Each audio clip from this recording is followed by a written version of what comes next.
আসসালামু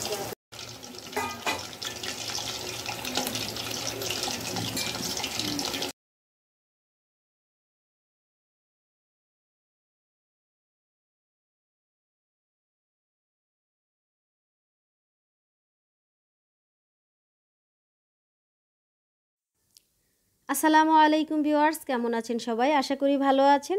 চলে আসলাম প্রতিদিনের মতো নতুন আরেকটা ব্লগ ভিডিও নিয়ে। আশা করি আপনাদের ভালো লাগবে। তো আমি আজকে ফ্রাইড রাইস রান্না করব। এই জন্য আমি একটা হাঁড়িতে পরিমাণ মতো পানি বসিয়ে দিয়েছি। দিয়ে দিলাম পরিমাণ মতো লবণ, আর দিয়ে দিব হচ্ছে রান্নার রেগুলার সয়াবিন তেল। আর এই তেলটা দেওয়ার কারণ হচ্ছে আমরা রান্না করব, যে চালটা এখানে সিদ্ধ করব, ভাত রান্না করব, সে চাল একটার সাথে আরেকটা যেন লেগে না যায়। তো এই জন্য আমরা এই তেলটা ইউজ করব।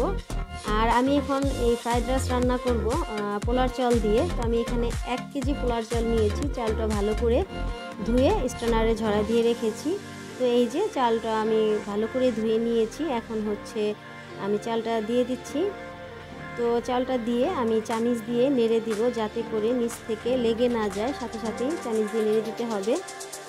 আর একটা জিনিস খেয়াল করবেন, যখন এই চালটা ধুবেন একটু ভালো করে পরিষ্কার করে ধুতে হবে পোলার চালটা। কারণ হচ্ছে আমরা যদি কম করে চালটা ধুয়ে টলটলা পানি বের করতে হবে, নয়তো চালটা হচ্ছে আঠালো হয়ে যায়। এই জন্য আর কি রান্না করলে।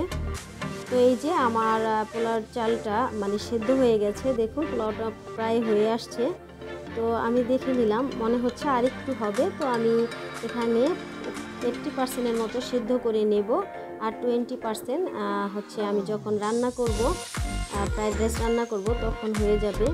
তো বেশি সেদ্ধ করলে তখন হচ্ছে মানে নরম হয়ে যাবে ফ্রাইড রাইসটা, এই জন্য। তো এই যে আমার পোলাওটা হয়ে গেছে, মানে ভাতটা হয়ে গেছে। এখন হচ্ছে আমি ছেঁকে উঠিয়ে নিলাম।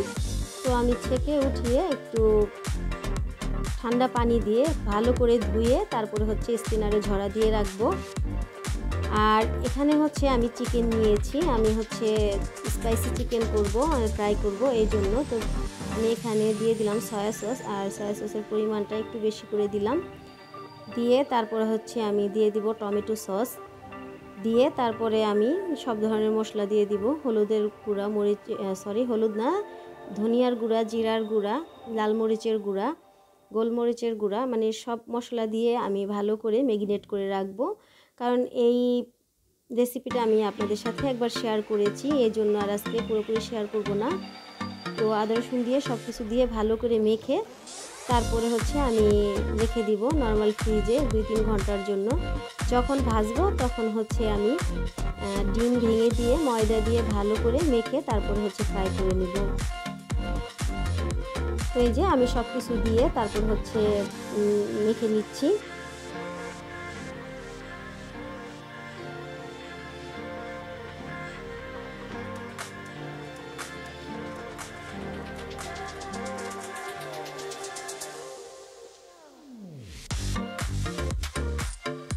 আমি এখানে একটু চিলি ফ্লেক্সও দিয়েছি, কারণ এটা হচ্ছে একটু ঝালঝাল হলে খেতে ভালো লাগে। আর এখানে লেমন জুস দিব, দিয়ে তারপর হচ্ছে মেখে রেখে দিব হচ্ছে 2-3 ঘন্টার জন্য নর্মাল ফ্রিজে। আর এইভাবে করে মেখে আপনারা নর্মাল ফ্রিজে অন্ততপক্ষে 2 দিন কি 3 দিন রেখে দিতে পারেন। যখন ইচ্ছে বাচ্চাদেরকে ভেজে খাওয়াতে পারেন। এখানে আপনারা একটা ডিম ভেঙে তারপরে হচ্ছে ময়দা দিয়ে ভালো করে ম্যারিনেট করে সাথে সাথে ভেজে দিতে পারেন বাচ্চাদেরকে। মেহমান আসলে ঝটপট দেওয়া যায় এটা, যদি ঘরে ম্যারিনেট করা থাকে, মাখা থাকে তাহলে। তো সব কিছু মশলা দিয়ে তারপরে আমি ভালো করে এটা মেখে রেখে দিচ্ছি। আর এটা একটু সময় ধরে ভালো করে মাখলে কি হয়, মশলাটা ভিতরে যায় আর খেতে ভালো লাগে, মুচমুচে হয়। তো এটা আমি একটা সাইডে রেখে দিলাম, মানে আমি নর্মাল ফ্রিজে রেখে দিয়েছি। আর এই যে আমি হচ্ছে ফ্রাইড রাইস রান্না করার জন্য সবজি নিয়েছি। আমি হচ্ছে এখানে 3 পদের সবজি নিয়েছি। গাজর নিয়েছি, আর হচ্ছে বরবটি নিয়েছি, আর ক্যাপসিকাম নিয়েছি। আর আমি এখানে 4টা ডিম ভেঙে নিয়েছি। সামান্য পরিমাণ লবণ দিয়ে আর একটু গোলমরিচের গুঁড়া দিয়ে আমি ডিমটা ফেটে নেব ভালো করে।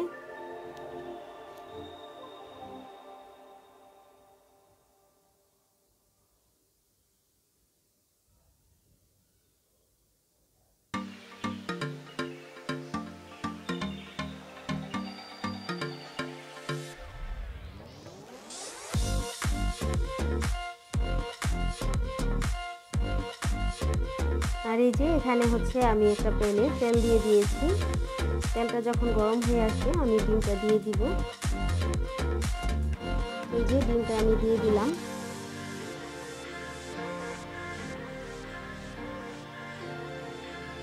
আর এই অবস্থায় আমি ডিমটা নাড়া দেব না। ডিমটা যখন একটু হয়ে আসবে নিচে থেকে, তারপরে হচ্ছে আমি ডিমটা এই যে এইভাবে করে উল্টে পাল্টে একটু ঝোড়া করে নিব, ডিমের ঝোড়া।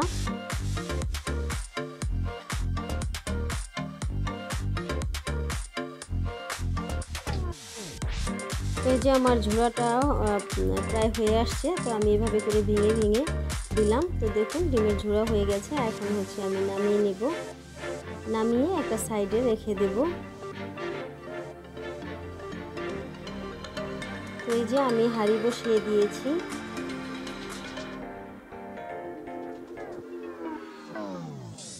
হাঁড়িতে আমি পরিমাণ মতো বাটার দিয়ে দিয়েছি। বাটারটা দিয়ে বাটারটা আমি গলিয়ে নিচ্ছি।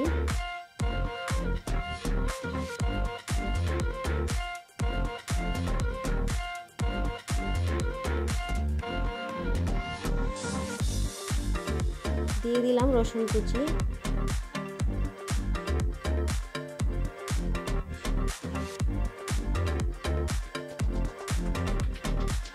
রসুন কুচিটা একটু হালকা ভেজে নিব। যখন ভাজা হয়ে যাবে এই পর্যায়ে আমি দিয়ে দিব গাজর।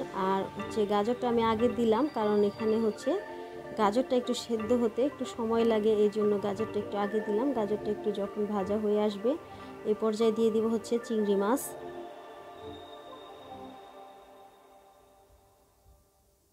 তো এই যে চিংড়িটা দিয়ে আমি ভালো করে একটু ভেজে নিচ্ছি।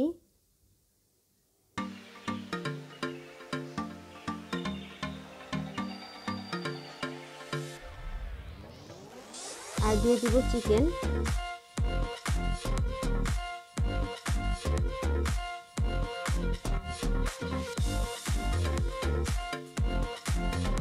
চিংড়ি মাছ আর চিকেনটা দিয়ে একসাথে আমি একটু ভালো করে ভেজে নিচ্ছি।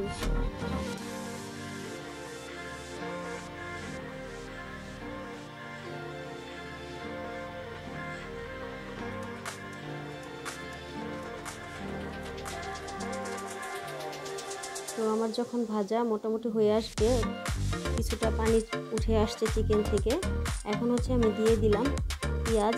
আর দেখুন আমি পেঁয়াজগুলো কিউব কিউব করে কেটে নিয়েছি। তো পেঁয়াজের কিউবগুলো আমি দিয়ে দিলাম।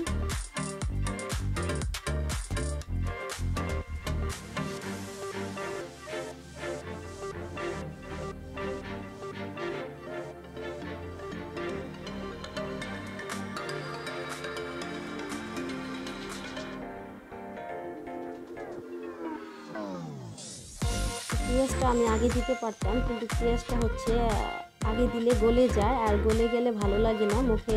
পেঁয়াজটা যখন কামড় লাগে খুব ভালো লাগে, এই জন্য আমি পেঁয়াজ কিউবটা একটু পরে দিই। এরপরে দিয়ে দিলাম হচ্ছে বরবটি।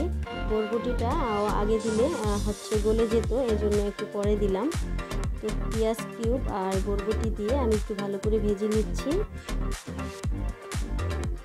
মানে যেই সবজিগুলো একটু নরম ওগুলো একটু পরে দেওয়াই ভালো, এই জন্য একটু পরে দিলাম। তারপরে দিয়ে দিলাম হচ্ছে ক্যাপসিকামটা দিয়ে তারপরে হচ্ছে ভালো করে একটু ভেজে নেব।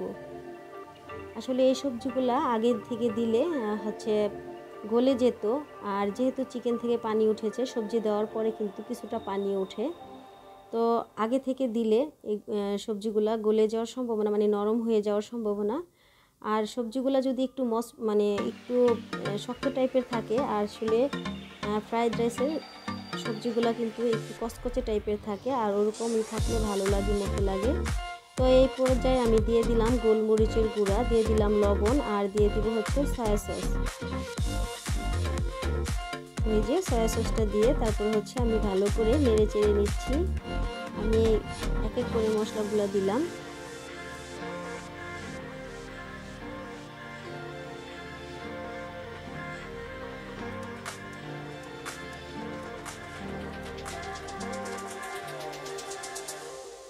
এখন দিয়ে দিচ্ছি টমেটো সস। এই যে এখানে আমি 2 টেবিল চামচ পরিমাণ টমেটো সস দিলাম। আসলে আপনারা যতটুকু রান্না করবেন সেই অনুযায়ী যার যার পরিমাণ মতো দিয়ে দিবেন। তো এই যে আমার 2 টেবিল চামচ পরিমাণ আমি এখানে টমেটো সস দিলাম, দিয়ে হচ্ছে ভালো করে নেড়ে চেড়ে নিব। দেখুন সবজিটা কত সুন্দরভাবে ভাজা ভাজা হয়ে গেছে। এই পর্যায়ে আমি দিয়ে দিচ্ছি কাঁচামরিচ কুচি। তো আমার কিন্তু সবগুলো সবজি ভালোভাবে সেদ্ধ হয়ে গেছে দেখুন, আর একেবারে গলে যায়নি, একটু কচকচা টাইপের আছে। তো এখন হচ্ছে আমি যে ডিমটা ঝুড়া করে রেখেছিলাম ডিমটা দিয়ে দিলাম, দিয়ে আমি ভালো করে সবজির সাথে মিশিয়ে নিচ্ছি। তো মিশিয়ে নেওয়া হয়ে গেলে এই পর্যায়ে আমি দিয়ে দিব লেবুর রস। তো আমি এখানে 2 টুকরো লেবুর রস দিয়ে দিচ্ছি।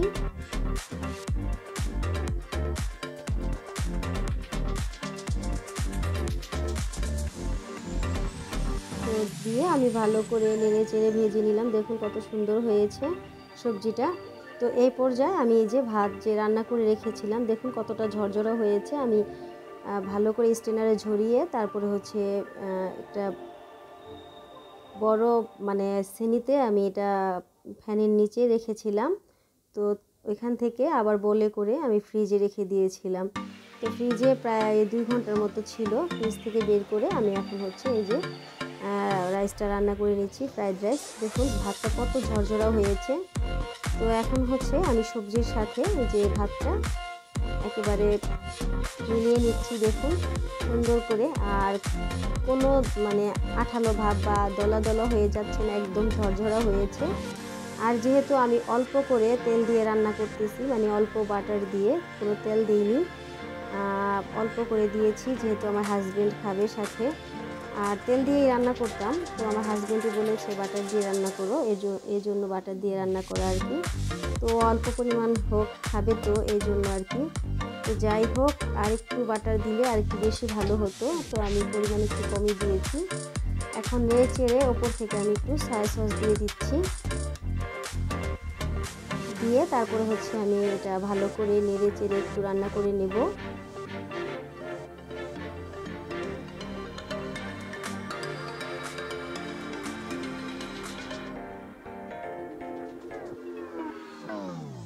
তো দেখুন কত সুন্দর একদম ঝরঝরা হয়েছে। তো এই যে আমার রান্না করা প্রায় কমপ্লিট। এখন হচ্ছে আমি আরেকটু রেখে তারপরে চুলাটা বন্ধ করে দেব। এই যে আমি চুলাটা এই পর্যায়ে বন্ধ করে দিয়েছি। তো এখন হচ্ছে আমি চিকেনগুলো ভেজে নেব। এখানে আমি একটা ডিম ভেঙে দিয়েছি আর হচ্ছে ময়দা দিয়ে ভালো করে মেখে নিয়েছি। এখন চুলায় আমি তেল বসিয়ে দিয়েছি কড়াইতে, তেলটা গরম হয়ে গেছে। এই পর্যায়ে আমি চিকেনগুলো দিয়ে তারপরে হচ্ছে উল্টিয়ে পাল্টিয়ে ভেজে নেব একেবারে ক্রিস্পি করে।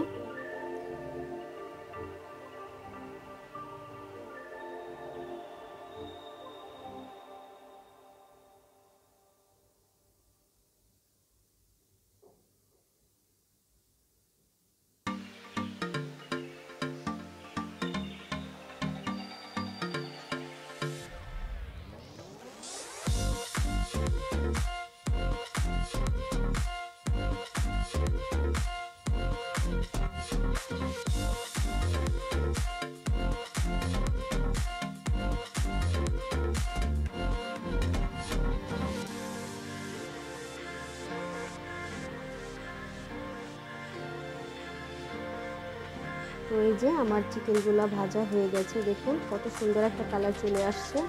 তো এই পর্যায়ে আমি হচ্ছে চিকেনগুলো উঠিয়ে নিচ্ছি।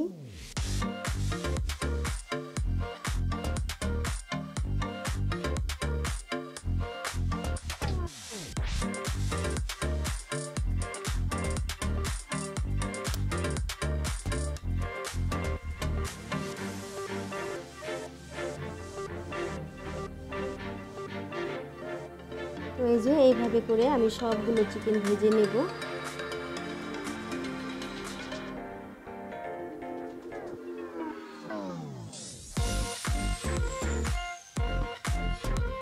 দেখুন চিকেনগুলো কত সুন্দর দেখাচ্ছে। তো আমরা এটা গরম গরম পরিবেশন করব।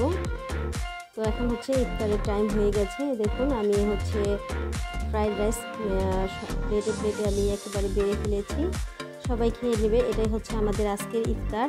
আর আজকে হচ্ছে আমার বড় আপু এসেছে, আমার ভাগ্না ভাগ্নি এসেছে, সবাইকে নিয়ে আজকে ইফতার করব। তো আজকে তেমন কিছু না, আজকে ফ্রাইড রাইস আর হচ্ছে 2 পদ 3 পদের ফল। এখানে আছে তরমুজ, আনারস, মালটা, আপেল আর খেজুর, এগুলো দিয়ে আজকে আমাদের ইফতার। আর 2 পদের শরবত আছে। আর প্রতিদিনের মতো যে চিড়ার যে ডেজার্টটা সেটা তো আছেই, আজকে একটু বেশি করে করেছি, সবাই মিলে খাবো এই জন্য। তো আমরা এই যে শরবত খেয়ে চিড়ার ডেজার্টটা খেয়ে তারপরে একসাথে আমরা আজকে ইফতারটা খেয়ে তারপরে নামাজ পড়ব। তো এই যে আমি এই জন্যই বেড়ে ফেলেছি, গরম গরম সবাই আগেই খেয়ে নেবে, তারপরে হচ্ছে সবাই নামাজ পড়বে। তো এই যে আমার ভাগিনা মোনাজাত ধরেছে, ও হচ্ছে মাদ্রাসায় পড়ে, ও হাফিজি পড়া পড়তেছে। তো ও 23 পারা 24 পারা মুখস্থ করে ফেলেছে, ওর জন্য সবাই দোয়া করবেন। ও যেন ওকে যেন আল্লাহ হেদায়েত দেয়, ও যেন আর কারো সাথে মানে কি বলে যখন যারা হাফিজি পড়া পড়ে শয়তানে দাগা দেয় সেটা যেন না হয়, ও যেন হাফিজ হয়ে বের হতে পারে। তো আজান হয়ে গেছে, সবাই ইফতার নিয়ে নিয়েছে। তো আজ এই পর্যন্তই, সবাই ভালো থাকবেন, আমাদের জন্য দোয়া করবেন। আল্লাহ হাফেজ।